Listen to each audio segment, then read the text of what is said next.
আল্লাহ রাব্বুল আলামিন আপনাকে আমাকে জমিনের মধ্যে প্রেরণ করছেন, একটা নেক মাকসাদ আছে। মাকসাদটা কি? এই জমিনের মধ্যে বান্দা ইবাদত বন্দেগী করবে, আমার প্রশংসা আদায় করবে। এবার আমার কথার সাথে আপনার রিপিট দেন, জমিনের মধ্যে ইবাদত বন্দেগী মানুষের জন্য সহজ হয় তখন যখন মানুষ ইবাদত করার পরিবেশ সহজ হিসেবে গ্রহণ করতে পারে এবং পেয়ে যায়, তখনই কেবল ইবাদত বন্দেগী করা তার জন্য সহজ হয়। কথা বলেন ঠিক কিনা? ইবাদত বন্দেগী করার মতো পরিবেশ তখনই আপনি পাবেন যখন এই জমিনের মধ্যে দ্বীন প্রতিষ্ঠিত হবে। তার মানে আমি এক কথাই বলতে পারি, এই জমিনের মধ্যে আল্লাহ তাআলা আপনাকে আমাকে, আলেম আর গায়রে আলেম বলে কিছু নাই, আপনাকে আমাকে পাঠাইছেন আল্লাহর দ্বীন জমিনের মধ্যে প্রতিষ্ঠিত করবার জন্য। এক কথাই শেষ কথা। যখন আপনি দ্বীন প্রতিষ্ঠিত করবেন এই জমিনের মধ্যে, আপনি নির্দ্বিধায় বাধাহীন অবস্থায় আপনি কোরআন অনুযায়ী নিজের জীবন পরিচালনা করতে পারবেন। একটা মানুষ আপনাকে বাধা দিবে না। এখন তো ওয়াজ মাহফিলের ময়দানও তো বাধা আসে, এখনো আসে। গত কয়েকদিন আগে রংপুরে এক মাহফিলে পিছন দিক থেকে খোঁচা মেরে স্লিপ দিতেছে, হুজুর একটু রাজনীতির দিকে যাচ্ছে। এখনো যদি এই স্লিপ আছে তাহলে আমরা কই আছি? আগে দিছে নাই বুঝতাম যে আগের গুলা স্বৈরাচার, এখন কারা? তাহলে বোঝা যায় এরা নতুন ভাবে স্বৈরাচারী মনোভাব নিয়ে জমিনের মধ্যে আবির্ভূত হতে চায়। সুতরাং আমরাও বলে দিতে চাই এটাই, যে আমাদের জীবন চলে যাবে, রক্ত আমাদের শিরায় শিরায় প্রবাহমান হবে। এক বিন্দু পরিমাণ রক্ত দেহের মধ্যে থাকাকালীন এই বাংলাদেশ থেকে আর নতুন কোন স্বৈরাচারের মসনদে আমরা কখনো বসাইতে পারবো না। কথা বলেন ঠিক কিনা? যদি এই মসনদে বসাইতে চাই তাহলে বসাইতে হবে আল্লাহ ভীরু, খোদা ভীরু উলামা ইকরামদেরকে, যারা জাতিকে দিক নির্দেশনা দিয়ে জান্নাত পর্যন্ত নেওয়ার দায়িত্ব গ্রহণ করবে। কথা বলেন ঠিক না বেঠে? তো আল্লাহ তাআলা যেহেতু দ্বীন প্রতিষ্ঠিত করবার জন্য আমাকে আপনাকে পাঠাইছেন, এর জন্য আল্লাহ তাআলা আপনাকে আমাকে সব কিছু দিয়েছেন। কিন্তু আল্লাহ তাআলা প্রথমেই আপনাকে আমাকে দান করছেন, এরপরে আল্লাহ তাআলা বলছেন এই কারণে আমি তোমাকে প্রেরণ করছি, ইবাদত বন্দেগী করবা। ইবাদত বন্দেগীর পরিবেশটাকেও ঠিক করার দায়িত্ব আমার আপনার।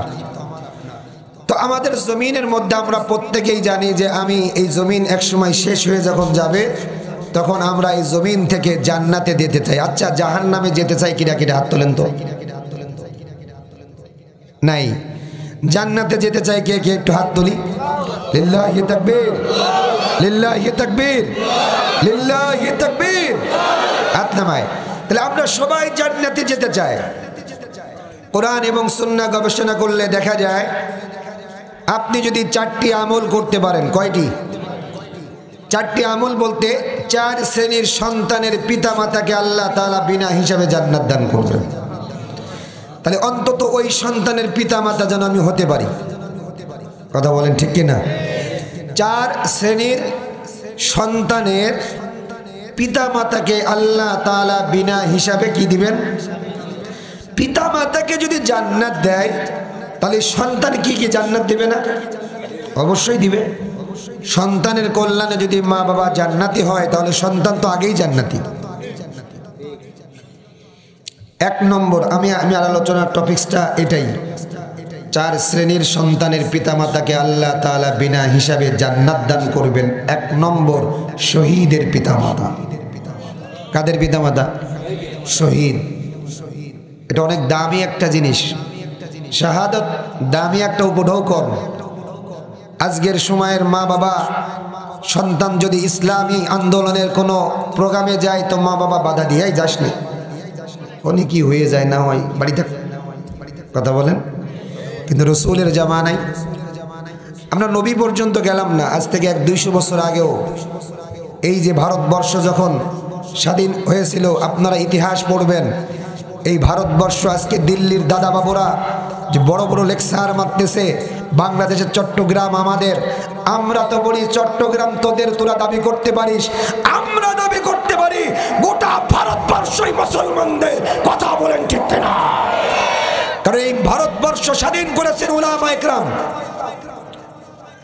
আব্দুল আজিজ মুহাদ্দিস দেহলভী রাহমাতুল্লাহি আলাইহি যখন 1803 হিজরিতে দারুল হারব ঘোষণা করেছিলেন, ইংরেজ বেনিয়াদদের বিরুদ্ধে যুদ্ধের আন্দোলনের যে ঘোষণা দিয়েছিলেন, তার পরিপ্রেক্ষিতে পরবর্তীতে শাহ ওলিউল্লাহ মুহাদ্দিস দেহলভী রহমতুল্লাহি আলাইহি, তারপরে শিববির হামিদ উসমানী রহমতুল্লাহি আলাইহি, মাহমুদুর হাসান গঙ্গোহী রহমতুল্লাহি আলাইহি, তার উপরে হুসাইন আহমদ মাদানী রহমতুল্লাহি আলাইহি, আল্লামা আজিজুল হক রহমতুল্লাহি আলাইহি, এ জাতীয় উলামা ইকরামের সমন্বয়ে ইংরেজ খেদাও আন্দোলনে তারা জীবন দিয়েছেন, রক্ত দিয়েছেন, ইংরেজদেরকে উপমহাদেশ থেকে বিতাড়িত করেছেন। তারপরে এদেশ থেকে উপমহাদেশ থেকে মুসলমানদের করায়ত্তের মধ্যে পরিণত হয়েছে। কথা বলেন ঠিক কিনা? আর আজকে মুসলমানদের কোনো অবদানই নাই। ভারতবর্ষের এই দিল্লির দাদাবাবুরা ভারতবর্ষটাকে এমনভাবে লুফে নিয়েছে, তারা বলতে চায় এদেশে মুসলমানদের কোনো অবদান নাই। আমরা বলতে পারি হিন্দুদের কোনো অবদান ইংরেজ খেদাও আন্দোলনের মধ্যে ছিল না। শুধু হিন্দুদের কয়েকজন ব্যক্তি, তার মধ্যে একজন মহাত্মা গান্ধী, শুধু এই ব্যক্তির সাথে কয়েকজন ব্যক্তি মিলে হুসাইন আহমদ মাদানির সাথে একটা সমন্বয় হয়েছিল। ইতিহাস পড়তে হবে আমাদের। আজকে বাংলাদেশের মুসলমান ইতিহাস ভুলে যাওয়ার কারণে আমরা আমাদের আসল চিত্রটা জমিনের মধ্যে ফুটিয়ে তুলতে পারি না। ইতিহাস পড়তে হবে। সারা জীবন ভর শুধু জাতির পিতার ইতিহাস পড়ছেন, একটু মুসলমানদের ইতিহাস পড়েন। আল্লাহ তাআলা আমাদেরকে কবুল করুন, সকলে বলে আমিন। তাহলে এক নম্বর বললাম, আপনি যদি আপনার সন্তানের মাধ্যমে জান্নাতের টিকিট পাইতে চান, এক নম্বর যারা শহীদ হবে আপনার সন্তানকে আপনি শহীদ বানাবেন। কিভাবে বানাবেন? ইসলামী আন্দোলনের বিভিন্ন সেক্টরে যখন দিন প্রতিষ্ঠিত করবার জন্য ডাক আসবে, আপনি বলবেন, এই বেটা আজ ডাক এসেছে, তুই চলে যা, তোর জীবন যাইতে পারে, আমি তোকে আল্লাহর রাস্তার জন্য কুরবান করে দিলাম। এমন পিতা মাতা আজকে জমিনের মধ্যে হওয়া দরকার। কথা বলেন ঠিক কিনা? সুতরাং শহীদের পিতা মাতা এক নম্বর। এ কারণে আল্লাহ রাব্বুল আলামিন বলেন, ولا تقولوا لمن يقتل في سبيل الله أموات بل أحياء ولكن لا تشعرون। এ জমিনের গোলাম, তোমরা যারা দ্বীনের জন্য আন্দোলন করে রক্ত দেয়, জীবন দেয়, আমার রাস্তায় যারা শাহাদত অর্জন করেছে, এই মানুষগুলোকে জমিনের মধ্যে তোমরা মৃত বলবা না। কারণ জমিনের মধ্যেই মানুষগুলা মৃত না। জমিনের এক স্থান থেকে অন্য স্থানে আমরা একটা মাধ্যম ব্যবহার করে যাই। এই যে ঝিনাইদহ থেকে আপনাদের এলাকায় আসছি একটা গাড়ির মাধ্যমে। কথা বলেন ঠিক কিনা? আল্লাহ তাআলা যেন বুঝাইছেন, এ জমিন থেকে শহীদ আমার গোলামগুলা কবরের মধ্যে যায়, মাধ্যম হলো শুধুমাত্র শাহাদত। কিন্তু তারা জিন্দেগিতে কখনো মৃত্যুবরণ করে না। বাল আহইয়াউ ওয়ালাকিন লা তাশউরুন, বরং তারা জিন্দা, তোমরা অধিকাংশ মানুষ তা বোঝো না। সুবহানাল্লাহ। আল্লাহ তাআলার ঘোষণা, যারা শহীদ হয় এই মানুষগুলা কখনো মরে না, এরা জিন্দা। অন্য আয়াতের মধ্যে আল্লাহ তাআলা বলেন, বাল আহইয়াউন ইনদা রাব্বিহিম ইরযাকুন, এই মানুষগুলা জিন্দা আর আমি আল্লাহ তাআলা কবরের মধ্যে তাদেরকে রিজিক দান করি। সুবহানাল্লাহ। বাল আহইয়াউ ওয়ালা ইনদা রাব্বিহিম ইরযাকুন, আল্লাহ তাআলা বলেন তাদেরকে রিজিক দেওয়া হয় কবরের মধ্যে। আচ্ছা, রিজিক যদি দেয় তাহলে কবরের মধ্যে মুর্দা না জিন্দা? জিন্দা।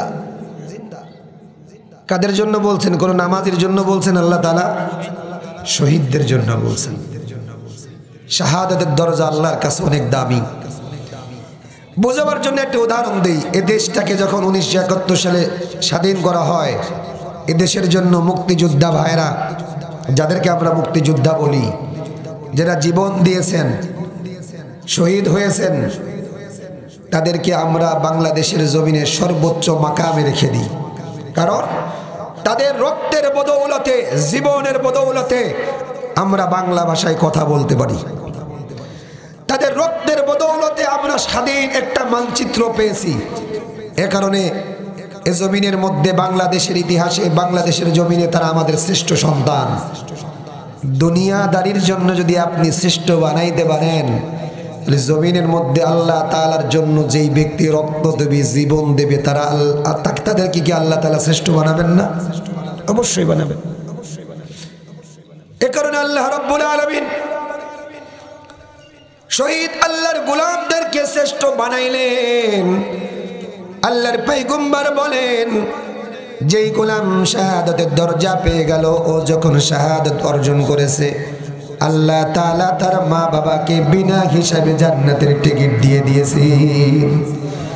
আল্লাহর পয়গম্বর যুদ্ধের ময়দান থেকে মদিনাতে যখন প্রবেশ করতেছেন, প্রবেশের মুখেই আল্লাহর পয়গম্বর একজন মহিলা বুড়ি মা দেখতে পাইলেন যে কান্নাকাটি করে।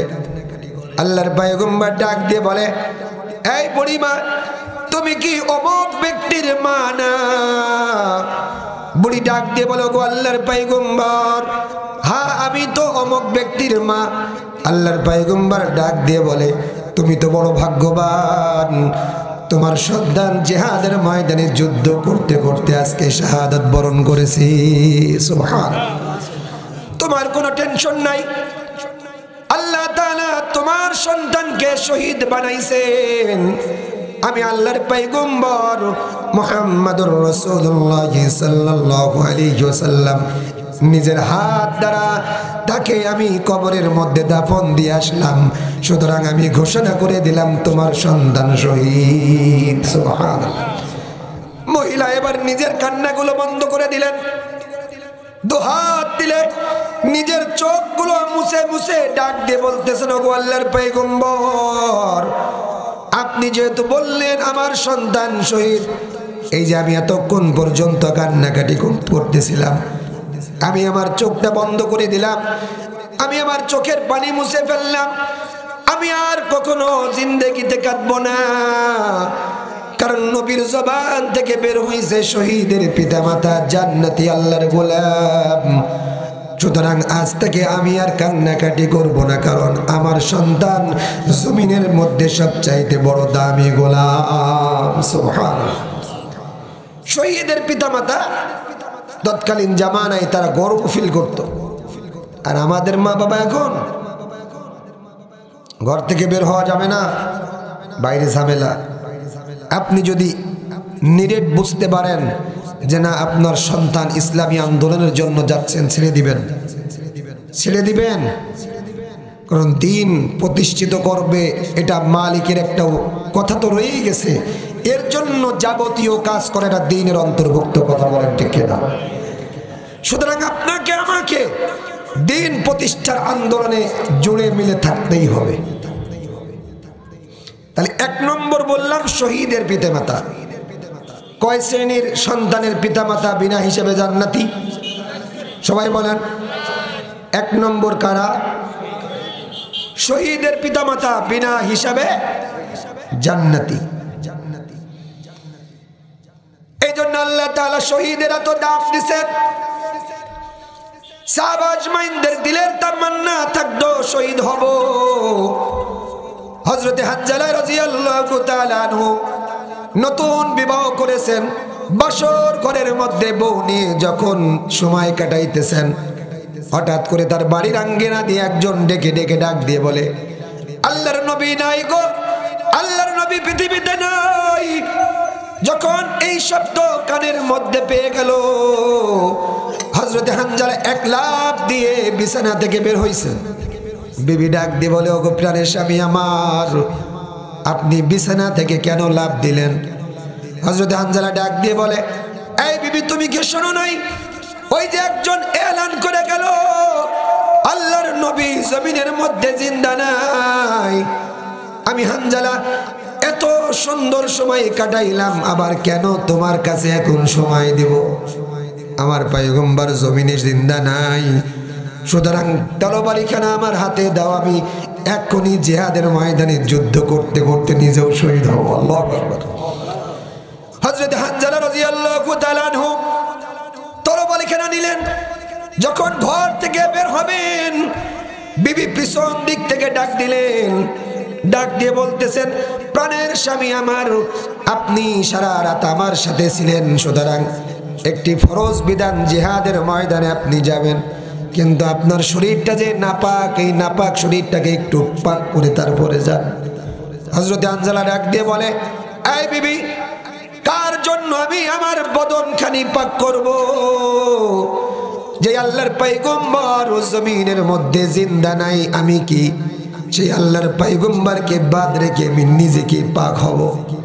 আমার পবিত্র হওয়ার দরকার নেই। আল্লাহর রাসূলের মুহাব্বতে এক দৌড় দিয়ে তরবারিখানা নিয়ে জিহাদের ময়দানে চলে গেছেন।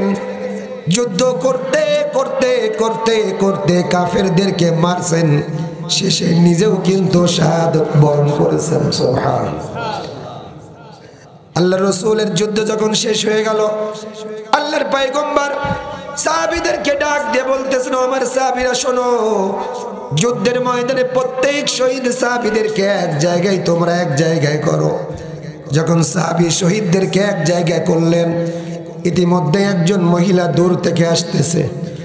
আল্লাহর পয়গম্বরকে ডাক দিয়ে বলতেছেন, ওগো আল্লাহর পয়গম্বর, আমি হইলাম আপনার সাহাবী হযরতে হানজালা রাদিয়াল্লাহু তাআলা আনহুর বিবি। গতকাল আমাদের বিবাহ সম্পন্ন হয়েছে, কিন্তু আপনার মহব্বতে আপনি নাকি জমিনের মধ্যে জিন্দা নাই, এই খবর যখন তার কান পর্যন্ত চলে গেছে, তো বিছানা থেকে অপবিত্র অবস্থায় জিহাদের ময়দানে চলে আসছে। যদি আমার স্বামী শাহাদাত বরণ করে থাকে গো আল্লাহর পয়গম্বর, তাকে অন্তত একবার গোসল দিয়ে তারপরে তাকে দাফন করবেন। আল্লাহর পয়গম্বর বলেন, কেন? আমি তো হানজালাকে একদিনের জন্য ছুটি দিয়েছিলাম, সে বিবাহ করেছে, এই কারণে তাকে আমি জিহাদের ময়দানে আসতে বাধা দিয়েছি। বলতেছে, গো আল্লাহর পয়গম্বর, আপনার মহব্বত তার কাছে তার বিবির মহব্বতের চাইতে শতগুণ বড়। সুবহানাল্লাহ। হযরত রাসূল করিম সাল্লাল্লাহু আলাইহি ওয়াসাল্লাম সাহাবীদেরকে ডাক দিয়ে বললেন, এই সাহাবীরা, দেখ না আমার হানজালার লাশটা কোথায়? সাহাবীরা ময়দানের কোণে কোণে হানজালা রাদিয়াল্লাহু তাআলা আনহুর লাশটা খোঁজার জন্য সবাই দিক বিদিক ছোটাছুটি করলেন, কিন্তু কোথাও হানজালার লাশ নাই। আল্লাহর পয়গম্বর আশ্চর্য হয়ে গেলেন। আল্লাহর পয়গম্বর মনে করলেন, তাহলে কি কাফের দলগুলো আমার হানজালার লাশ নিয়ে তারা চলে গেল নাকি? সাথে সাথে আল্লাহ তাআলা জিবরিল আমিনকে পাঠিয়ে দিয়েছেন। আল্লাহু আকবার। জিবরিল আমিন ডাক দিয়ে বলেন, ওগো আল্লাহর পয়গম্বর, আপনি আপনার চেহারাটা একটু আসমানের দিকে তুলেন। আল্লাহর পয়গম্বর চেহারাখানা আসমানের দিকে তুললেন, তো আল্লাহ তাআলা পর্দাগুলো সরাই ফেলছেন।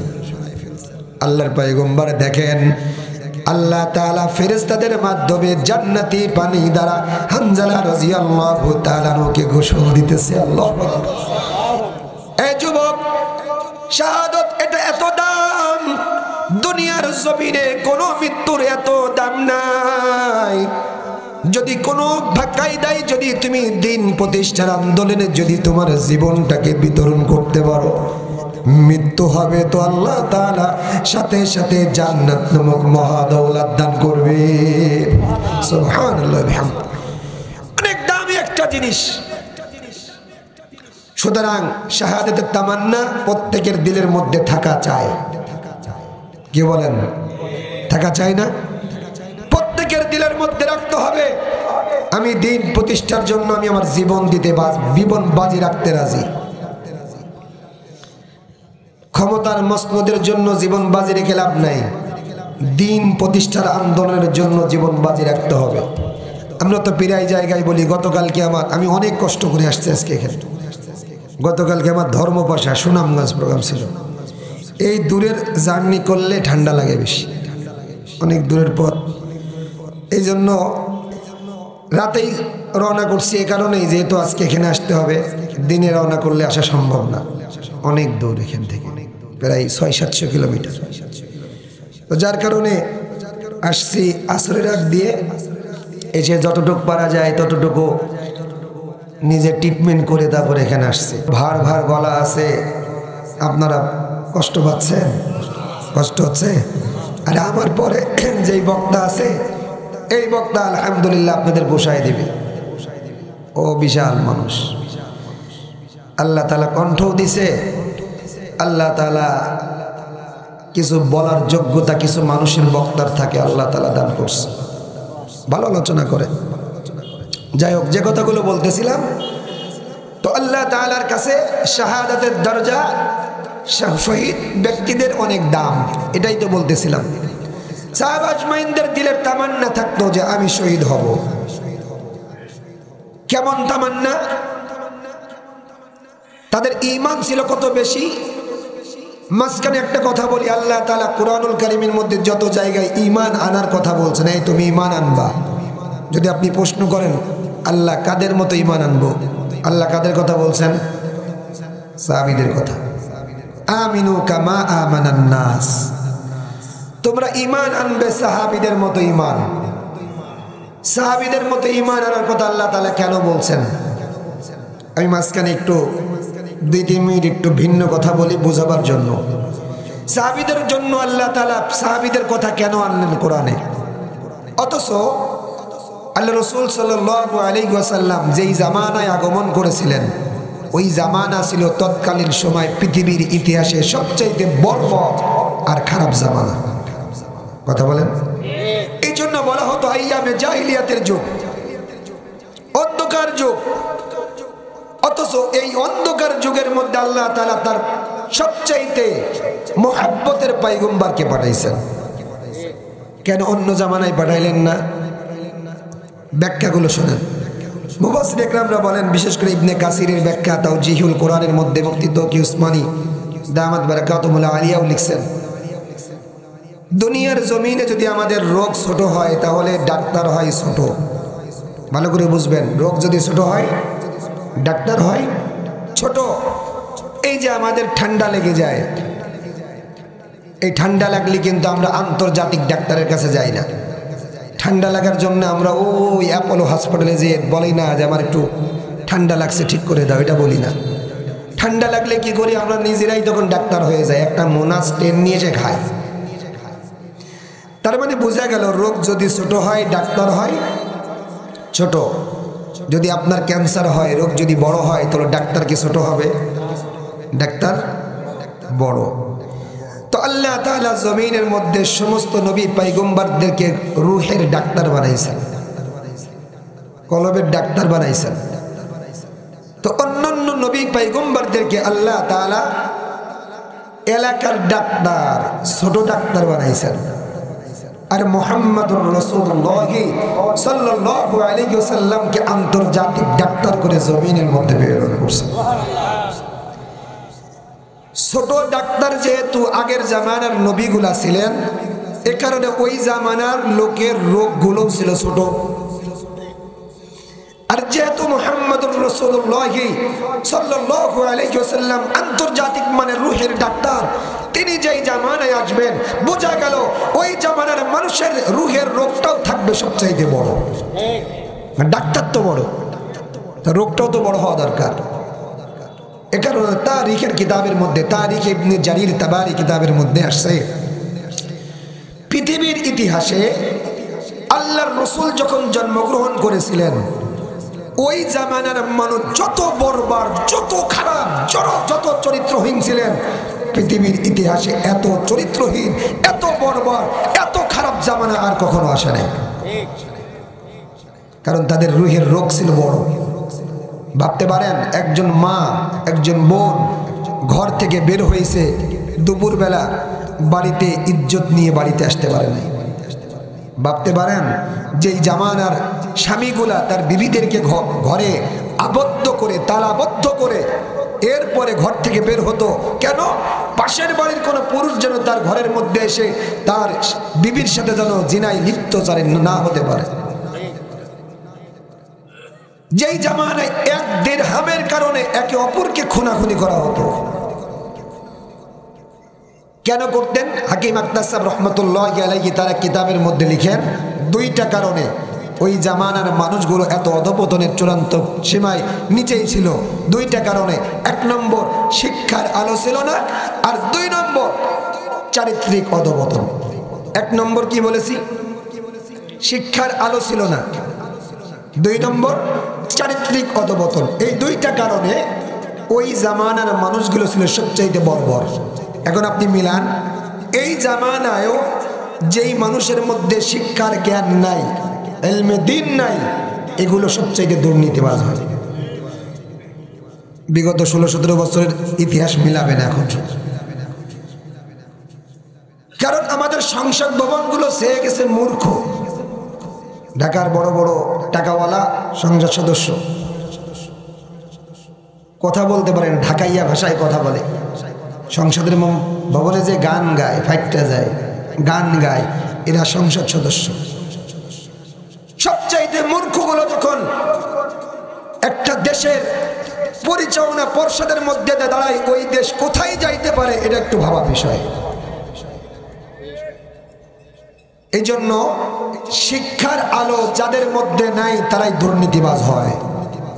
2 নম্বর, শিক্ষার আলো আছে কিন্তু চরিত্রিক অধঃপতন আছে, এই লোকটাও দুর্নীতিবাজ হয়। তাই যদি না হতো তাহলে ডক্টর সাহেব এত বড় শিক্ষিত মানুষ, ডাক্তার মানুষ, কিন্তু করোনাকালীন সময় মানুষের কাছ থেকে কোটি কোটি টাকা নিয়ে সনদ দিয়ে দিয়েছে। কেন? ওর তো শিক্ষা ছিল কিন্তু চারিত্রিক অধঃপতন ছিল, চরিত্র ভালো ছিল না। কিন্তু ওই জামানার মানুষের মধ্যে দুইটাই ছিল না, শিক্ষার আলো ছিল না, চরিত্রের অধঃপতন ছিল। এ কারণেই রাসূল কারীম সাল্লাল্লাহু আলাইহি ওয়াসাল্লাম বলেন, ইন্নামা বুইসতু মুআল্লিমা, আল্লাহ তাআলা আমাকে এই জামানার মধ্যে শিক্ষক রূপে প্রেরণ করেছেন। সুবহানাল্লাহ। এই হাদিসের ব্যাখ্যাও আপনি যদি জান তাও আপনি বুঝবেন যে আল্লাহর রাসূল যেহেতু বলছেন আমাকে প্রেরণ করা হয়েছে শিক্ষক রূপে, তার মানে এই এলাকার মানুষের মধ্যে শিক্ষা নাই, আমাকে শিক্ষক রূপে শেখানোর জন্য পাঠানো হয়েছে।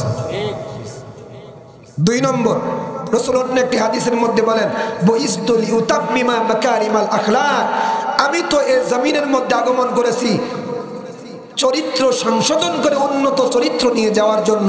এই হাদিস দ্বারাও বোঝা যায় যেহেতু আল্লাহ রাসূল বলতেছেন আমি চরিত্র সংশোধন করার জন্য আসছি, বোঝা গেল ওই জামানার মানুষের মধ্যে চরিত্রের মধ্যে ঘাপলা ছিল। এবার কথা তো মিলে গেছে না? শিক্ষাও ছিল না, চারিত্রিক অধঃপতনও ছিল। দুইটা না থাকার কারণে তারা ছিল সবচাইতে বর্বর খারাপ মানুষ। এবার আল্লাহ তাআলা বলেন, এই আমার পয়গম্বর, আমি যে আপনাকে তাদের জামানার মধ্যে আমি পাঠাইলাম, আপনাকে আমি কিন্তু একা একা ছেড়ে দিই নাই। আপনাকে আমি একটা গ্রন্থ দিলাম, আল কোরআন।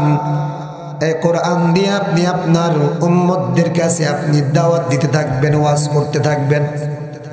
একদিন 2 দিন না, ফাযাক্কির ইন্নাফাতিয যিকরা, আপনি ওয়াজ করতেই থাকবেন, করতেই থাকবেন। 1 দিন 2 দিন 3 দিন 4 দিন 5 দিন 10 দিন। ওগো পয়গম্বর, যদি 5 দিনের মাথাও যদি কেউ না ফিরে, আপনি যেন বন্ধ করবেন না, করতেই থাকবেন। ইন্নাফাতিয যিকরা, কোনো না কোনো সময় এই কোরআন তাদেরকে উপকার বয়ে আনবে। সুবহানাল্লাহ। এই যে এখন মাহফিলগুলো হয়, মাহফিল তো এখন ব্যবসায় পরিণত হয়ে গেছে, কথা কয় না? 1 লক্ষ টাকা না দিলে আমি আপনার বাড়িতে যাব না মাহফিল করতে, এরকম বক্তা আছে না নাই? 1.5 লক্ষ টাকা দেওয়া লাগবে, 1 ঘন্টা করব, কিন্তু এর বেশি করব না।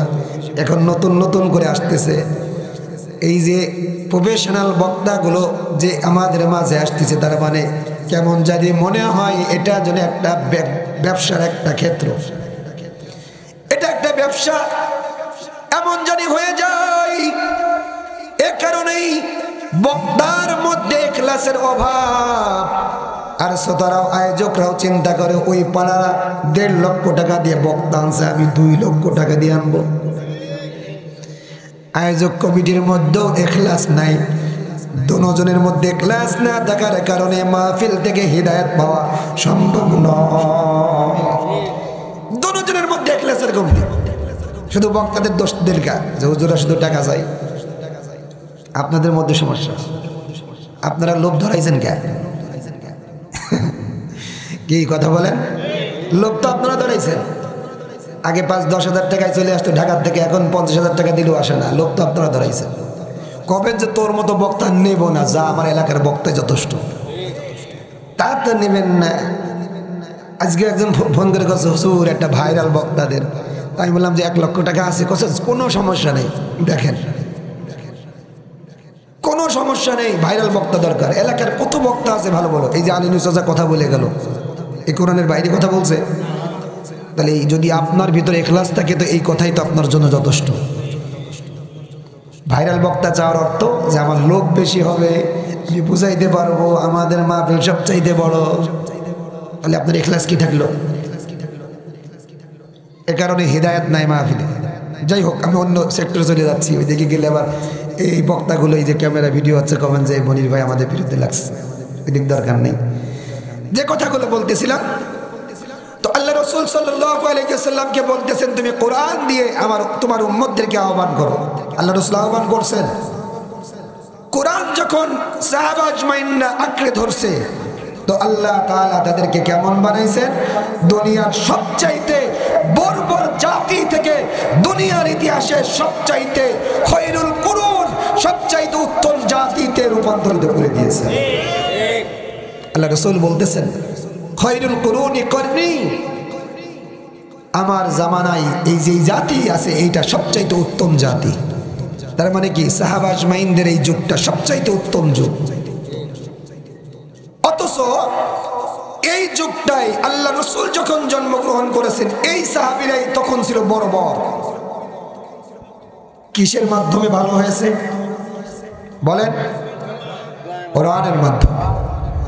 এখন আপনি একটু মিলান, আমরা বিগত 53-54 বছর ধরে এ বাংলার জমিনে উলামায়ে কেরাম কথা বলতেছে, যেই ক্ষমতায় আসেন না কেন কোরআনকে ক্ষমতার মসনদে আনেন, কোরআন অনুযায়ী দেশ চালান, কোরআন অনুযায়ী আইন করবেন, কোরআন অনুযায়ী বাণিজ্য মন্ত্রণালয়, স্বরাষ্ট্র মন্ত্রণালয়, পররাষ্ট্র দপ্তর সবকিছু চলবে কোরআন দিয়ে।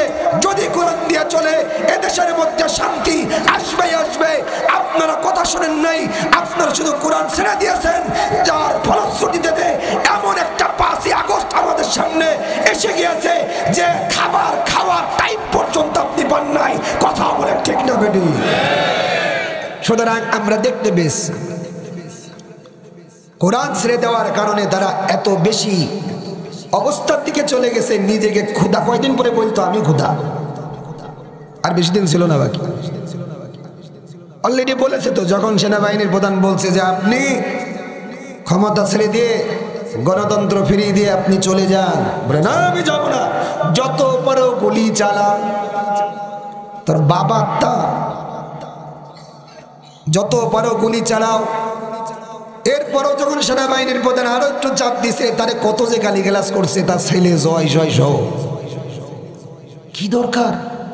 বলে আমি ডটার অফ শেখ মুজিবুর রহমান, আমি মুজিবুর রহমানের কন্যা, জাতির পিতা, ফাদার অফ নেশন, জাতির পিতার কন্যা। এদেশ আমার পিতা স্বাধীন করে দিয়েছে। তোর পিতা কোন জায়গায় যুদ্ধ করেছে রে? ও তো জেলখানায় বন্দী ছিল। কথা বলে না? আওয়ামী লীগের লোক যারা আছেন একটু জ্বলতেছেন, ভাই জ্বলেন না, আপনাদের কয়েকটা সমস্যা আজকে বলে যায়। 1 নম্বর সমস্যা, আপনারা নিজেদেরকে মনে করেন আমরাই ঠিক আছি, বাকিগুলো সব বাতিল।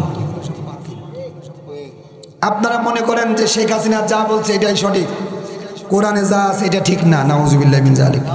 এটার প্রমাণ অনেক মাহফিলে আপনারা দিয়েছেন।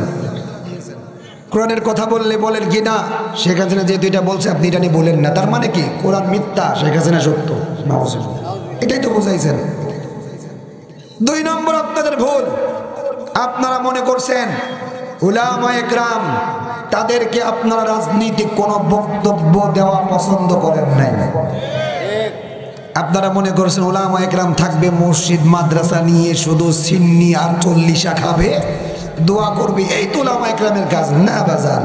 উলামায়ে কেরামের কাজ এটা না, বরং উলামায়ে কেরামের কাজ হলো জাতিকে জাহান্নামের রাস্তা থেকে জান্নাতের রাস্তায় উঠানো। কথা বলেন ঠিক কিনা? উলামায়ে কেরামের কাজ, কোন রাষ্ট্রপ্রধান যদি বিভ্রান্ত হয়, রাষ্ট্রপ্রধানকে সঠিক পথের দিক নির্দেশনা উলামায়ে কেরাম দেবে। কথা বলেন ঠিক কিনা? অথচ উলামায়ে কেরামদেরকে রাজনৈতিক বক্তব্য দেওয়া আপনারা বন্ধ করেছেন। এটা আপনাদের চরম ভুল। আপনারা উলামা ইকরামদেরকে মিথ্যা মামলা দিয়ে জেলখানার প্রকোষ্ঠে ঢুকাইছেন, আয়না ঘরের মধ্যে ঢুকাইছেন। আপনি ভাবেন তো এখন যদি আপনার আয়না ঘরে ঢোকানো হয় আপনি কি করবেন? যেই ট্রাইব্যুনাল গঠন করে আপনি এই যে এত লোককে ফাঁসি দিলেন, ওই ট্রাইব্যুনালে এখন আপনার বিচার হচ্ছে। কেমন লাগতেছে? খুব ভালো লাগতেছে। এই মাঝখানে এই কথাগুলো বলতেছি, আপনারা মনে করেন না যে রাজনীতির কথা বলতেছে, না, তাদের কিছু ভুল আছে, এগুলো বুঝাইতেছি।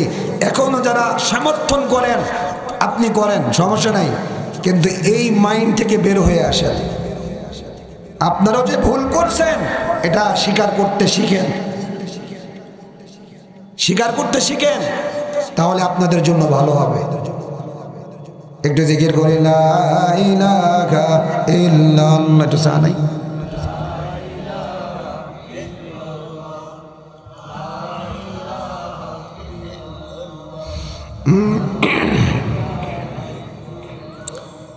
লা ইলাহা ইল্লাল্লাহ, লা ইলাহা ইল্লাল্লাহ।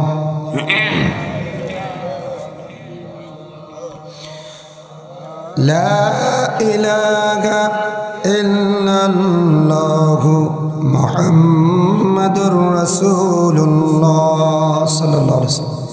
যে কথা বলতেছিলাম, তাহলে আসি আবার সেই জায়গায়।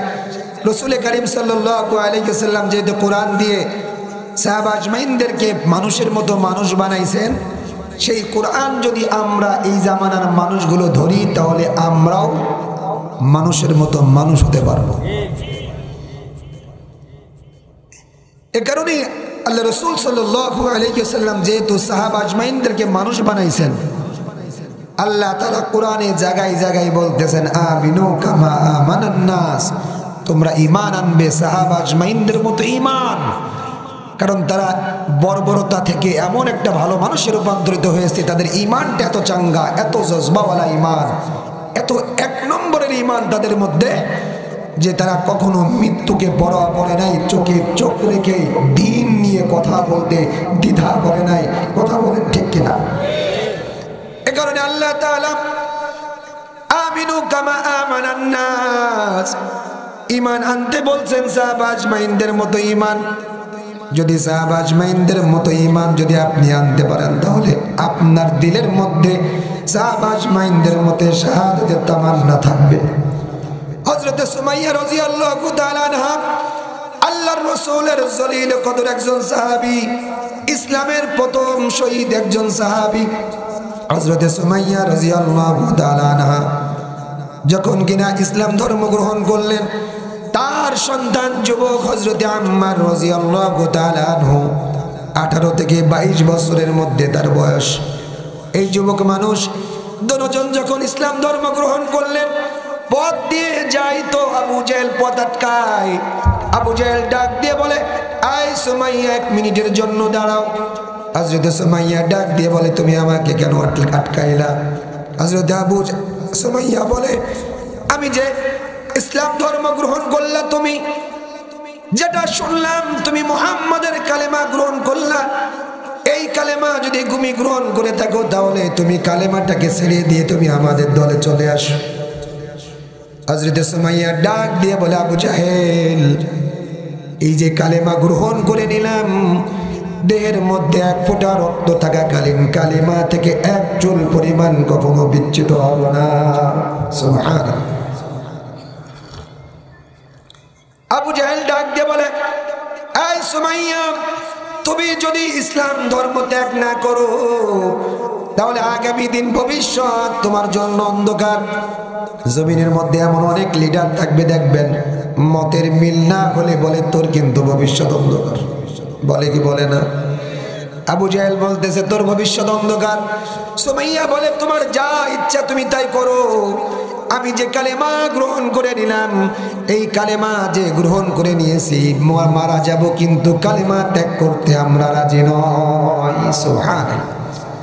আবু জাহেল এবার আম্মারকে ডাক দিয়ে বলে, এই আম্মার, তুমি তো যুবক আল্লাহর গোলাম, তোমার মা তো মুরব্বী, তোমার মাকে বোঝাও, আর তোমাকেও বলি তুমি এই কালেমা ত্যাগ করো। আতাতরুকুল ঈমান আম নাখলাউ সাওবা উম্মিক, হয়তো তুমি ঈমান ত্যাগ করবা, হয়তো তুমি ঈমানটাকে ছেড়ে দিবা, নতুবা তোমার চোখের সামনে তোমার মায়ের কাপড়গুলো তোমার চোখের সামনে আমি খুলে দেব। নাউযুবিল্লাহ। এদিকে মা এবার ডাক দিয়ে বলে, এই বেটা, মা ওয়ালাদু ওয়ালাদান ইয়াতরুকুল ঈমান আমামা কাফির। এই কলিজার টুকরা সন্তান, আমি এমন কোন সন্তান জমিনের মধ্যে জন্ম দেই নাই যে সন্তান একজন কাফেরের সামনে তার ঈমানটা বিক্রি করে দেয়। মা ঈমানের জজবা তৈরি করতেছে, আর আমরা সন্তানকে মাঠে পর্যন্ত বেরোতে দিই না। আর উনি বলতেছে, মা ওয়ালাদতু ওয়ালাদান, আমি এমন কোন সন্তান জমিনের মধ্যে পয়দা করি নাই ইয়াতরুকুল ঈমান আমামা কাফির, একজন কাফেরের সামনে তার ঈমানটা বিক্রি করে দেবে এমন কোন সন্তান জমিনের মধ্যে আমি জন্ম দেই নাই। খবরদার বেটা, তুই আবু জাহেলের সামনে তোর ঈমান বিক্রি করবি না।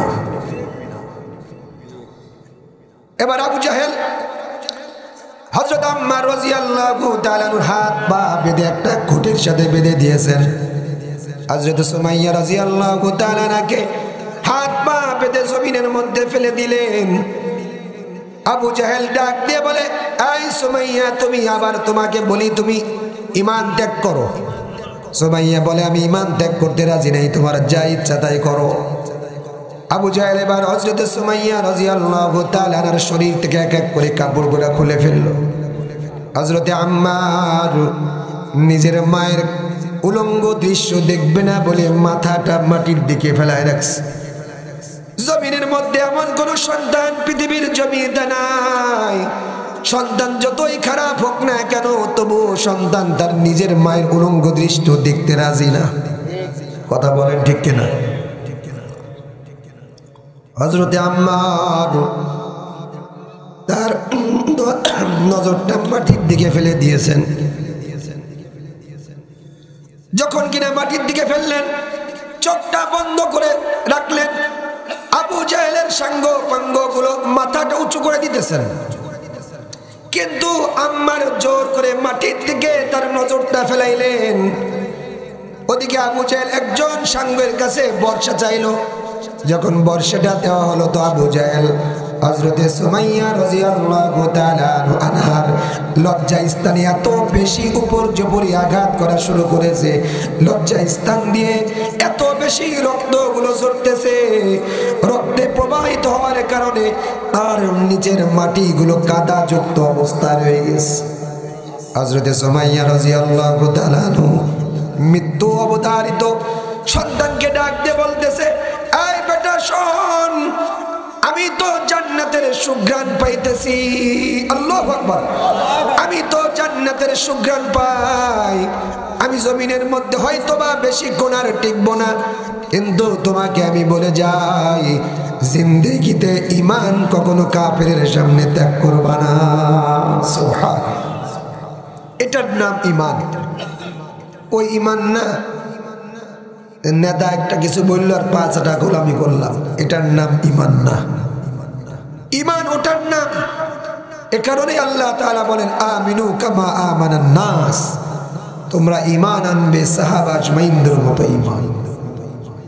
সাহাবা আজমাইনদের মতো ঈমান যদি আমার আপনার এসে যায়, এই জমিনটাকে নতুন এক বিপ্লবের মাধ্যমে ইসলামী উর্বর একটা জমিনে পরিণত হবে 24 ঘন্টার মধ্যে।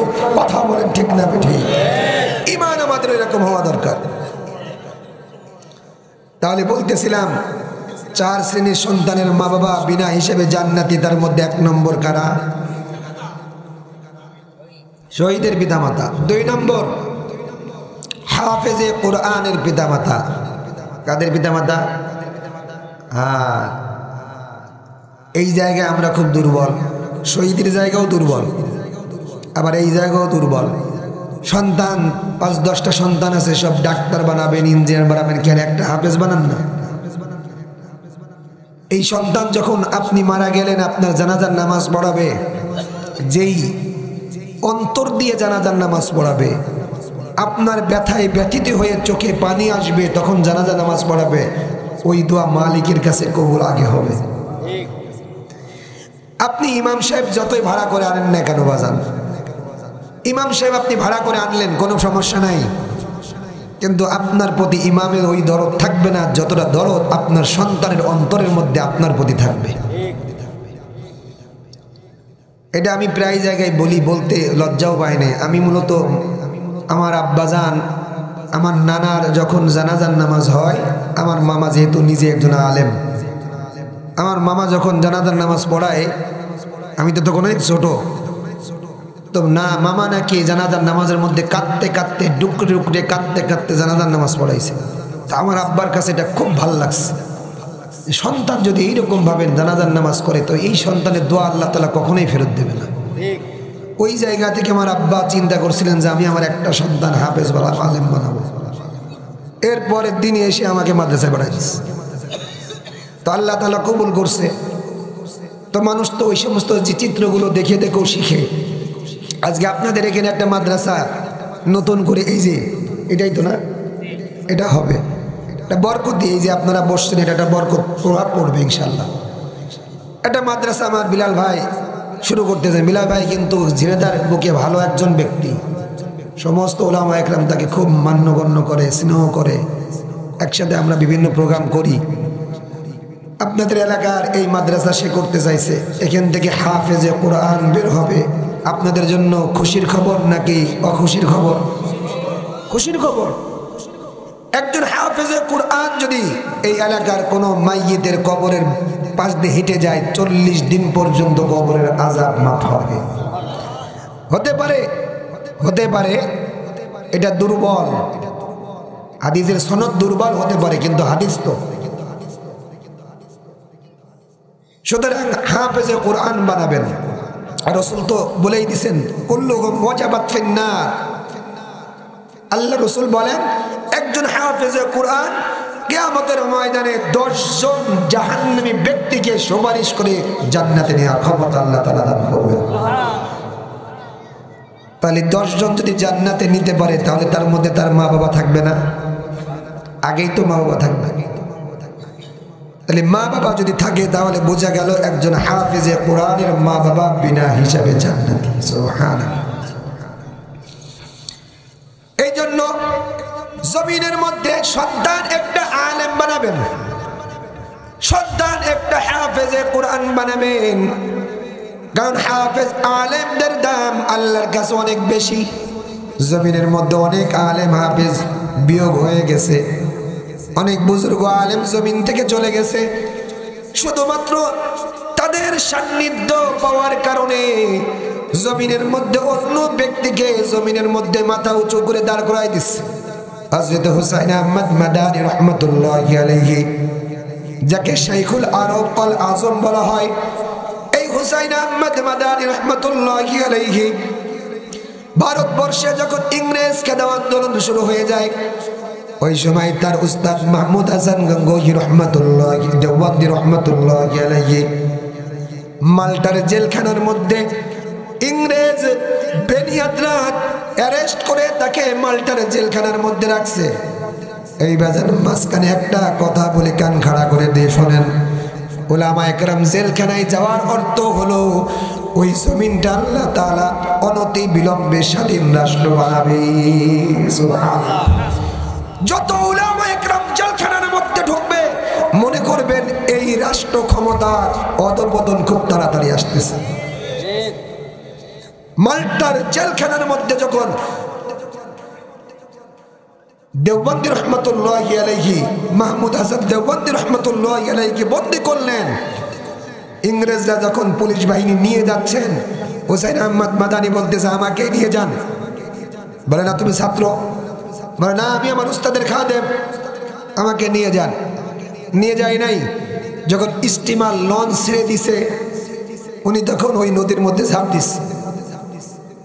ইংরেজ পুলিশরা তখন হুসাইন আহমদ বাচ্চা মানুষ ধরে তার উস্তাদের সাথে মাল্টার জেলখানার মধ্যে এক বদনা পানি দিয়ে কম্বলের ভিতরে তিনি জড়ায় ধরে সারা রাত বসে আছে।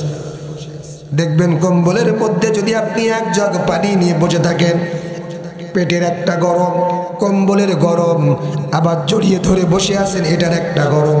3 গরমে দেখবেন পানিটা উষ্ণ উষ্ণ একটু গরম হয়ে যাবে। সারা রাত ধরে পানি নিয়ে হযরত হুসাইন আহমদ বাদানী কম্বলের মধ্যে তিনি বসে থাকলেন। এক ফোঁটাও চোখের পানি, চোখটা পর্যন্ত বন্ধ করেন নাই। যখন তাহাজ্জুদের সময় হয়ে গেছে, হযরতে মাহমুদ হাসান দেওবন্দি রহমাতুল্লাহি আলাইহি উঠে পড়ছেন। পানি চাইলেন, তো এক জগ পানি যখন দেয়া হলো, পানি দিয়ে যখন তিনি উঁচু করলেন, তো দেখতে পাইলেন পানিটা একটু উষ্ণ উষ্ণ গরম পাওয়া যায়। ডাক দিয়ে বলে, হুসাইন, এই যে তুমি আমাকে পানি দিলা, বলো না এই পানিটা গরম কেমনে হলো? এই জেলখানার মধ্যে এত ঠান্ডা, বরফের একটা এলাকা, এই এলাকার মধ্যে ঠান্ডা পানির পরিবর্তে তুমি গরম পানির ব্যবস্থা কেমনে করলা বাজান? হযরত হুসাইন ডাক দিয়ে বলে, ওস্তাদ জি, আমি এক জগ পানি নিজের কম্বলের মধ্যে জড়িয়ে 1 ফোঁটা পর্যন্ত ঘুমাই নাই। সারা রাত ধরে আমি চোখটা বন্ধ করে বসে আছি। না জানি আপনি কখন তাহাজ্জুদের সময় উঠবেন, আর আপনি যখন তাহাজ্জুদের সময় উঠবেন আপনাকে যদি ঠান্ডা পানি দিই তাহলে আপনার ঠান্ডা লেগে যাবে। এ কারণে আমি এটাকে জড়িয়ে ধরে একটু গরম করে আমি আপনাকে দিলাম, যাতে করে আপনি মুরব্বি আল্লাহর গোলাম, আপনার জন্য একটু সহজ হবে ওযু করাটা। যখন কিনা এটা বলছেন, হযরত মাহমুদ হাসান দেওবন্দি রহমাতুল্লাহি আলাইহি যাই নামাজের মুসাল্লায় বিছিয়ে নামাজে দাঁড়ায় গেছেন। নামাজ পড়ে আল্লাহর কাছে দোয়া করতেছেন, আল্লাহ আমার হুসাইনকে তুমি শাইখুল আরব আল আজম হিসেবে জমিনের মধ্যে তুমি কবুল করে নাও। সুবহানাল্লাহ, এই দোয়া করে দিয়েছেন। তো আল্লাহ তাআলা উস্তাদের দোয়ার বদৌলতে হুসাইন আহমদ মাদানীকে শাইখুল আরব আল আজম হিসেবে জমিনের মধ্যে তাকে কবুল করছেন। এই যে আল্লাহ তাআলা। ভাই, যে পাশে সাইকেল আছে, এই সাইকেলগুলো একটু বাইরে রাখেন। পাশে এই সাইকেল কার কার আছে একটু বাইরে রাখেন। কিছু ভাইরা আছে, আসুক, লোকজন আসুক, এগুলো ভরে নিক আগে, তারপরে আসুক তো আগে। তো এটা কেন বললাম? একজন আলেম, তার হাতের দোয়া আল্লাহর কাছে অনেক দামি। একজন আলেম যখন তার আরেকজন ছাত্রের জন্য দোয়া করছে, তো আল্লাহর কাছে এত দামি হয়েছে, হুসাইন আহমদ মাদানীকে আল্লাহ তাআলা বড় আলেম হিসেবে কবুলের মঞ্জুর করে নিয়েছে। সুবহানাল্লাহ। তো আপনার সন্তানকে আপনি এরকম আলেম বানাবেন, আপনার সন্তানকে এরকম ভাবে হাফেজ বানাবেন, হাফেজ আলেম বানাবেন। যখন বানাবেন তো দেখবেন আল্লাহর কাছে আপনি প্রিয় হবেন। আর আল্লাহ তাআলা বলছেন, কুল হাল ইয়াস্তাবিল্লাযীনা ইয়া'লামুনা ওয়াল্লাযীনা লা ইয়া'লামুন। হে নবী, আপনি আপনার উম্মতদেরকে বলেন না, যারা দ্বীনের জ্ঞান রাখে আর যারা দ্বীনের জ্ঞান রাখে না, তারা কি কখনো এক হতে পারে? না, তারা কখনো এক হতে পারে না। সুতরাং যারা দ্বীনের জ্ঞান রাখবে আর যারা দ্বীনের জ্ঞান রাখবে না, তারা আসমান আর জমিন পার্থক্য। একজন আলেম সারা রাত ঘুমাবে, ঈশার নামাজ পড়বে, ঘুমের থেকে উঠে ফজরের নামাজ পড়বে। আর একজন আবেদ, আলেম না আবেদ, সারা রাত ইবাদত বন্দি করবে, সেম কেস। তাহলে আলেমের দাম আছে না নাই? আছে, অনেক বেশি দাম। এই জন্য আলেম বানাবেন আপনার সন্তানকে। আলেম হাফেজের পিতামাতা বিনা হিসাবে জান্নাতি, আল্লাহ তাআলা তাদের জন্য একটা টিকিট বরাদ্দ করছেন। সুবহানাল্লাহ। 3 নম্বর, ওই শ্রেণীর পিতামাতা জান্নাতি যে সন্তানগুলা পাগল পাগল পাগল সন্তান আছে না, প্রতিবন্ধী, পাগল, অবহেলা করে সমাজের মানুষ।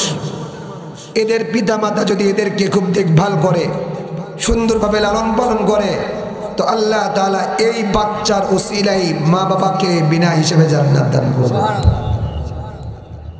এজন্য যদি কারোর সন্তান প্রতিবন্ধী হয়, মা বাবা কখনো কষ্ট পাবেন না, বরং এটা মনে করবেন যে এই সন্তান আমার জান্নাতের টিকিট, এটা মনে করবেন, অবহেলা করবেন না। প্রতিবন্ধী কে বানাইছেন? কে পাগল বানাইছেন? আল্লাহ বানাইছেন। আপনার তো এখানে হাত নাই, আল্লাহ তাআলা আপনার কাছে পাঠাইছেন আমানত। যতদিন থাকবেন আপনি দেখভাল করবেন, আবার যখন সময় হবে আল্লাহ তাআলা আপনার কাছ থেকে নিয়ে চলে যাবে। কিন্তু যতদিন আপনি রাখবেন ততদিন আপনি দেখভাল করবেন, কোনো ত্রুটি করবেন না। তো আল্লাহ তাআলা এই দেখভাল করে সুন্দরভাবে তাদেরকে যদি লালন পালন করতে পারেন, কিয়ামতের ময়দানে এই সন্তানের ওসিলায় আপনাকে আল্লাহ তাআলা জান্নাত দান করবেন। এবার আছেন সর্বশেষ 4 নম্বর, ওই শ্রেণীর সন্তানের মা বাবা বিনা হিসাবে জান্নাতি। আল্লাহ তাআলা 4 নম্বর বলছেন যে সন্তানগুলো বাচ্চা অবস্থায় মারা যায়। জমিনের মধ্যে অনেক আল্লাহর গোলাম 10 বছর পর্যন্ত কোনো বাচ্চা হয় না, বিবাহ হয়েছে, আছে না নাই? হঠাৎ করে 11 বছরের মাথায় একটা কন্যা সন্তান, ঠিক 2-3 বছর পর আবার ইন্তেকাল করছেন। দেখবেন এই পিতা মাতার দিলটা কেমন যেন ছিঁড়ে যায়। 10 বছর পর একটা সন্তান আল্লাহ তাআলা দান করছেন, আবার 2 বছর পর আল্লাহ তাআলা নিয়ে গেছেন। তার মানে মা বাবার দিলটা ছিঁড়ে যায়। এইরকম একটা পরিস্থিতির মধ্যে যখন মা বাবা পড়ে যায়, আল্লাহ তাআলা ফেরেশতাকে ডাক দিয়ে বলে, ফেরেশতারা দেখ না আমার গোলাম কি করে। ফেরেশতা বলে আপনার গোলাম ধৈর্য ধারণ করে। আল্লাহ তাআলা বলে যা যা জান্নাতের মধ্যে আমার ওই গোলামের জন্য একটা প্রাসাদ তৈরি করে দে, ওই প্রাসাদের চূড়ার মধ্যে লিখে দিবি বাইতুল হামদ। সুবহানাল্লাহ, বাইতুল হামদ, বাইতুল হামদ নামক একটা প্রাসাদ তৈরি কর, যে প্রাসাদের মধ্যে আমার ওই গোলামকে আমি তাদেরকে ঢুকায় রাখবো। সুবহানাল্লাহ। কোন পিতা মাতা যাদের সন্তান ছোট অবস্থায় মারা যায়, নাবালেগ অবস্থায় মারা যায়। কারণ নাবালেগ অবস্থায় মারা যাওয়ার পিতা মাতা দিল ছিঁড়ে যায়, কলিজা ছিঁড়ে যায়। আমার তো মেয়ে আছে, আমি জানি। আজ 2-3 দিন বাড়ি ছাড়া, বাড়িতে আসলে দরজা খুলেই যেভাবে ঝাঁপায় পড়ে কোলের মধ্যে, আপনি চিন্তা করেন মা বাবার তো শান্তির জায়গা বাচ্চাদের মধ্যে। এই সন্তান যদি মারা যায় আপনার চোখের সামনে, এটা হার্টফেল করার মতো অবস্থা। এরপরেও যেই পিতা মাতা ধৈর্য ধারণ করবে, আল্লাহ তাআলা ফেরেশতার মাধ্যমে তার জন্য বাইতুল হামদ নামক একটা প্রাসাদ জান্নাতের মধ্যে বরাদ্দ করে রাখবেন। সুবহানাল্লাহ। কিয়ামতের ময়দানে বড় বড় প্রাসাদ দেখা যাবে, লেখা থাকবে বাইতুল হামদ, বাইতুল হামদ। কিয়ামতের ময়দানে মানুষগুলো মনে করবে এই মানুষগুলোর সন্তানগুলা দুনিয়ার জিন্দেগিতে ছোট্ট অবস্থায় ইন্তেকাল করছে। এ কারণেই আল্লাহ তাআলা তাদেরকে বাইতুল হামদ নামক একটা প্রাসাদ তাদেরকে দান করছেন। সুবহানাল্লাহ। তাহলে আমাদের সন্তানগুলো, এটা আবার দোয়া করেন না আল্লাহ তুমি সন্তান নিয়ে চলে যাও একটা, এরকম দোয়া করেন না। তবে যদি আল্লাহ তাআলা নিয়ে যায় তাহলে কখনো বুক চাপড়িয়ে কান্নাকাটি করে একদম মাটি দিয়ে ছেঁচড়ায় ছেঁচড়ায় কান্নাকাটি করা, এগুলো ভালো কাজ না। এগুলো কি? এগুলো খারাপ। খবরদার এগুলো করবেন না। হাদিসের মধ্যে আসছে, আল্লাহ রাসূল বলেন যারা বুক চাপড়ায়, বোতাম টোতাম ছিঁড়ে ফেলায়, মাটিতে থাপাথাপি করে কান্নাকাটি করে, এরা আমার উম্মত না। সুতরাং এইরকম কান্নাকাটি করা এটা ঠিক না। ধৈর্য ধারণ করা। সম্পদ কার? আল্লাহর সম্পদ আল্লাহ নিয়ে গেছেন, ক্ষণিকের জন্য আপনার কাছে রাখছেন, আমানত নিয়ে গেছেন আল্লাহ তাআলা। সুতরাং আপনি সবর ইখতিয়ার করবেন, দেখবেন আল্লাহ তাআলা আপনাকে জান্নাত দান করবেন। কারণ বাচ্চার সাথে, সন্তানের সাথে মা বাবার সম্পর্ক সবচাইতে বেশি গভীর, গভীর সম্পর্ক। এই সম্পর্কের হাদিসের পরিভাষায় বলা হয় হুব্বে তাবিঈ। একটা ভালোবাসার নাম হুব্বে তাবিঈ, একটা ভালোবাসার নাম হুব্বে আকলি, আর একটা ভালোবাসার নাম হুব্বে ঈমানি। কয়টা? 3টা। সন্তান আর মা বাবার ভালোবাসার নাম হলো হুব্বে তাবিঈ মুহাব্বত, গায়রে ইখতিয়ারি মুহাব্বত, অটোমেটিক্যাল মুহাব্বত। আপনার বিবির সাথে মুহাব্বত, এটা ইখতিয়ারি হুব্বে আকলি মুহাব্বত, এমনি এমনি তৈরি হয়নি। আপনার বিবি আপনার বাড়িতে আসছে, আপনাকে খেদমত করছে, খেদমত নিতে নিতে বিবির প্রতি আপনার মহব্বত তৈরি হয়েছে। আর সন্তান শুধু শুনছেন আমার বিবির গর্ভের মধ্যে সন্তান আসছে, শুনছেন, অটোমেটিক মহব্বত তৈরি হয়ে গেছে। কথা বলেন ঠিক কিনা? সুতরাং সন্তানের সাথে মা বাবার মহব্বত অটোমেটিক্যাল মহব্বত, বিবির সাথে স্বামীর মহব্বত এটা অটোমেটিক না, এটার জন্য মেহনত করতে হয়, ইখতিয়ারি মহব্বত।